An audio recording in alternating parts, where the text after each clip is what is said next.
টাকা পয়সা বেশি যদি করতে পারো কামাই, শ্বশুর শাশুড়ির কাছে ভালো তুমি জামাই।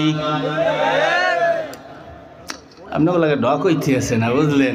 পিছনের মানুষে কয় না, হারা চিন্তা করতে আছে হুজুরের সামনে ঘুরার লই যেমন চা করে আমারটা চুপ থাই। চলবে না চলবে, কবিতাটা বলবো।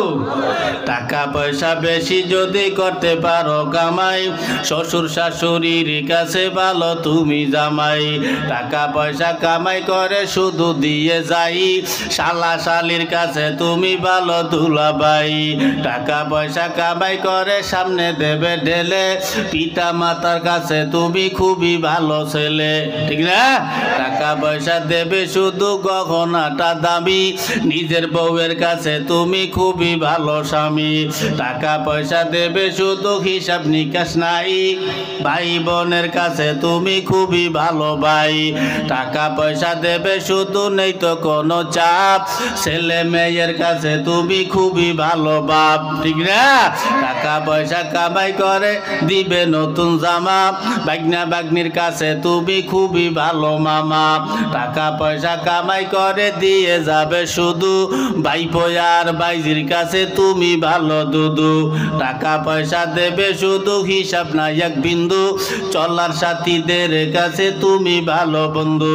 টাকা পয়সা কামাই করে দিবে ডর্জন ডর্জন, আত্মীয়দের কাছে তুমি খুবই ভালো স্বজন। যুবক তাই টাকা ধরো টাকা ধরো, টাকা কামাই করো, টাকার মূল্য বুঝেছি ভাই যখন হইছি বড়। টাকা পয়সা দিতে পারলে সবার কাছে ভালো, না পারিলে সুন্দর মুখটা দেখবে তুমি কালো। আমার কথা ঠিকই না ভাই, তোমরা সবাই বলো। ওরে টাকা তুমি জ্বালাইয়া গেলা, সংসারে আগুন নিবাইয়া গেলা না, ঠিক না? কায়দা মতো রয়েছে না? সন্ধে সন্ধে বললে দিলে বেকার সত্য কথাগুলো, ঠিক না? মহিলাকে আর ভাঙ্গাই চুরি বলা লাগবে না, হলে আবার মহিলারা গালাগালি করবে যে হুজুরে আনছে কিটা। কষ্ট হইতে আছে, হ্যাঁ? মাহফিল কি চালাইলে চলবে? হ্যাঁ চলবে। ওই যুবকরা কই টাচ জায়গাও দেখি অবাকে বুড়া সবাই এক জায়গায় শিখা, যাক সবাই জান্নাতি যুবক, ঠিক না?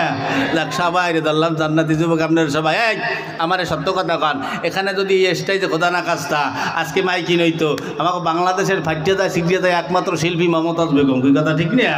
এই শিল্পী এই এলাকায় যদি মাইকি নইতো, যে মমতাজ বেগম আইবে রাত 12টায় স্টেজ উঠবে, ফজরের আজানে গেলে নামিয়ে যাইবে। সত্য কথা কবেন, কোনো যুবকরা বাদে কোনো মুরব্বীরা কি ঘুমাইতো? চিন্তা করতো যে দাঁড়িয়ে চলতে পাইকেই গেছে, মরেই যাবো, যাওয়ার আগে আর একটা বার মমতাজের দেখেই যায়, ঠিক না? আচ্ছা মমতাজের এখানে আসলে কয় কেজি সব হইবি? হ্যাঁ ও পুরা সবাই আগে আইয়ে বই থাকতে সামনে স্টেজে, ওরে দেখতেই হইবে। ওরে আসারে ওখানে গেলেও গুণা, দেখলেও গুণা, বসলেও গুণা, শুনলেও গুণা। ওই জায়গায় আমাদের দেশের যুবক মুরব্বীদের অভাব হয় না। আর আল্লাহ কয় একজন হক্কানি আলেমের চেহারার দিকে সুনজরে তাকাইলে ওই বান্দার জিন্দেগির সগীরা গুনাহগুলো আল্লাহ মাফ কইরা দেয়। সগীরা গুনাহ তো কি মনে করেন, যেখানে আসলে গুনাহ মাফ হয়, বসলে গুনাহ মাফ হয়, দেখলে গুনাহ মাফ হয়, সে জায়গায় আমরা যুবকরা আসতে চাই না। অথচ ন্যাক কামাই করতে চাই না আমরা, কিন্তু গুনাহ কামাই করি আমরা টিকিট কাটিয়া, জাহান্নাম কামাই করি আমরা টিকিট কাটতে কাটতে। কাল কিয়ামতে ধরবে তোমারে আল্লাহ। তো মমতাদের গান শুনলে কি করবা? ও গানের কোয়ালিটি যদি আল্লাহ নবীজির গজল হয়, কোনো অসুবিধা আছে? হ্যাঁ ওরা গান গাইবে, আমরা গজল গাবো, কি কথা ঠিক না? তোরা গান গাইয়ে যদি যুবক ইউটিউব দখল করতে পারো, জাহান্নামী বানাইতে পারো, আমরা ইসলামী